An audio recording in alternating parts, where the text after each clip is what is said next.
We're about to introduce the third candidate for her presentation and to answer a few questions for you. So without further ado, let me introduce Ann Hammond, who is the Deputy Director of the Alameda County Public Library in Fremont, California. So Ann, over to you. Okay. Thank you. Thank you for inviting me here. I'm very happy to be here. Really enjoying my time in Lexington. And don't think for a minute that you're scaring me off with this weather. I was raised in Florida at a time before air conditioning was ubiquitous. So this is like mother's milk to me. And so just to give you a little bit of background about me, you know, I'm the Deputy County Librarian for Alameda County now. I am not a lifelong librarian. I converted about 15 years ago. Before that, I was, I was a veterinary assistant, then I was an officer in the Navy, then a stay-at-home mom, a botany instructor, mycology lab manager at University of Maryland, and then I was a forensic DNA scientist for one of the first DNA laboratories in the country. That was a really exciting thing. It was where I assumed I would spend the rest of my career. It was so interesting and so exciting and so challenging, and it was also unrelentingly negative. You know, if you think about it, day in, day out, dealing with the after effects of violent crime.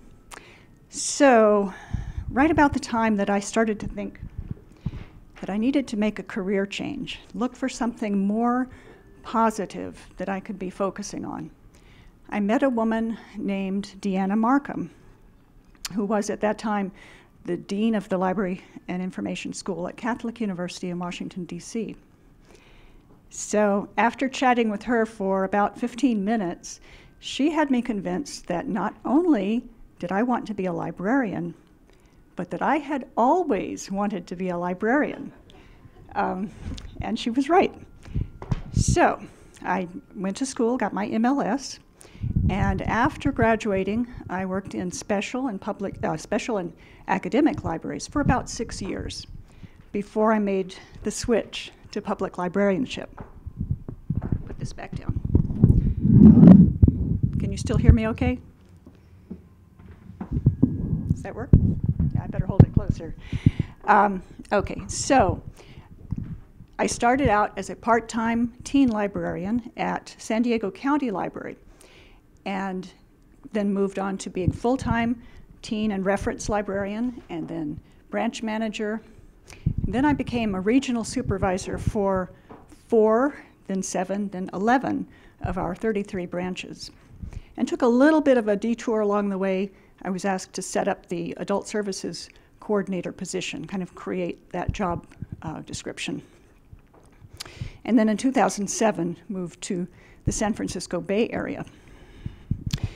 So Alameda County Library has 10 branches, and I am responsible for all of our public services in those 10 branches, and also acquisitions, technical services, collection development, staff training and development, children's, teen, young adult, children's, teen, and older adult services, jails programs, adult literacy, bookmobile, strategic planning, capital projects, laundry and morale, you know, whatever. Yeah, it basically everything except personnel and finance comes under my purview. And along the way, I have learned that public libraries are really, that's where it's at.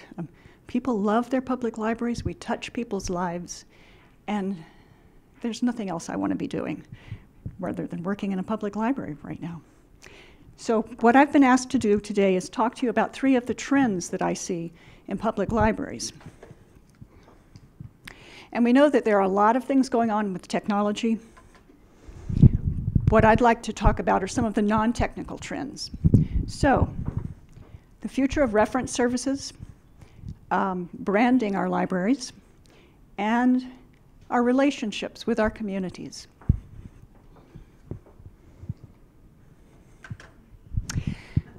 Reference librarians just love doing reference. You know, we like doing that reference interview and really getting at exactly what it is that our customer wants, and then going through our reference books, going through our databases, our specialized online sources, being able to give them more than they ever imagined possible, and make sure they know how to cite it all properly. And we're so good at that. But here's an interesting thing. Our visits to public libraries have skyrocketed over the past decade. We now see that there are over 19 million people visited Kentucky public libraries in 2009. Checkout of library materials has skyrocketed. Again, almost 7 million in 2009. Attendance at all of our programs, especially children's programs, but really all of them across the board, that has also skyrocketed. But look what's happening to reference. Every year since 1996, the number of questions has gone down. And now this chart only shows up to 2004, but the most recent statistics show a 14.5% drop in reference questions from 2008 to 2009 in Kentucky. And this is across the board. It's the whole nation is like this. So why is that? I think in part it's because of the self-service focus that we have nowadays in our society. You know, people are used to pumping their own gas and bagging their own groceries and checking out their own books. So it seems kind of presumptuous to ask somebody else to help us find our information. And then too, part of it is probably the Googleization of everything. You know, anybody with a computer or a mobile device that can access the internet can get a bazillion hits. And of course, we as librarians know that probably the majority of them are incorrect or outdated or biased. But still, people can usually get an acceptable answer to a very simple search. So does this mean that we don't need reference librarians anymore? Certainly not. There's always going to be a need for their expertise at complex searches and their ability to plan programs for their communities and form liaisons with the community. But let's think about it. Why don't we reserve them for these higher level functions? If you go into your doctor's office, do you expect to see the doctor sitting right there, ready to say, "Hi, how can I help you today?" No, you don't. You expect to go through a triage process and then be directed to the person who's best able to serve your need. So what if we did a similar thing in public libraries? What if we had a concierge system, if you will, of people who would greet you as you come into the library? Good morning, welcome to the library. How can I help you today?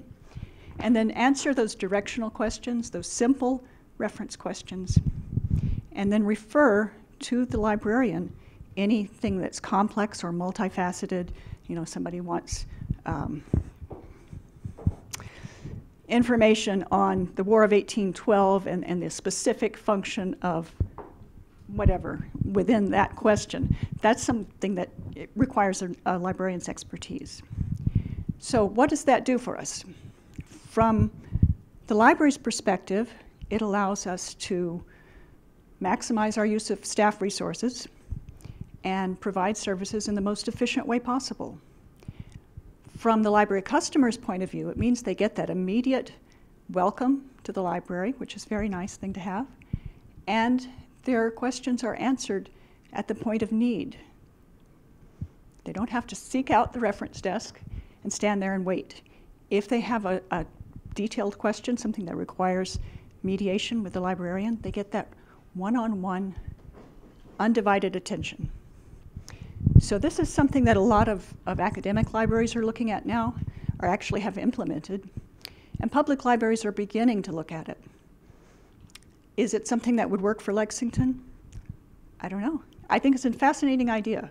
It's something I would be interested in pursuing and studying more as we go forward, so that we have a way of responding to the changing needs of our clientele.